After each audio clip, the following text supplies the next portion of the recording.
Welcome to the Rim Break Rodeo. We hope this video helps. In this video, I will explain how to make rice water at home. First, select about 1/2 cup of your preferred uncooked rice, such as white or brown. Next, rinse the rice thoroughly under cool running water. This step is crucial for removing any dirt or excess starch. Once rinsed, transfer the clean rice into a suitable container, like a bowl or a jar, preparing it for the next stage of the process. This simple start ensures a clean and effective rice water solution. For the soaking method, pour 2 to 3 cups of filtered water over the rinsed rice in your bowl.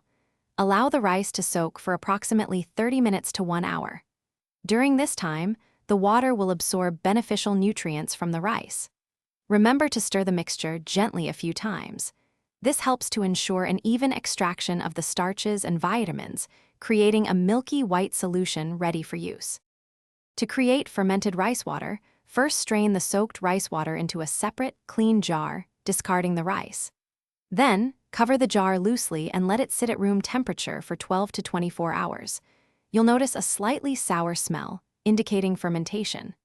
This process increases the antioxidant levels and lowers the pH, making it even more beneficial for skin and hair. Be sure not to over-ferment it. Once prepared, store your rice water in an airtight container in the refrigerator. It will stay fresh and potent for about 5 to 7 days.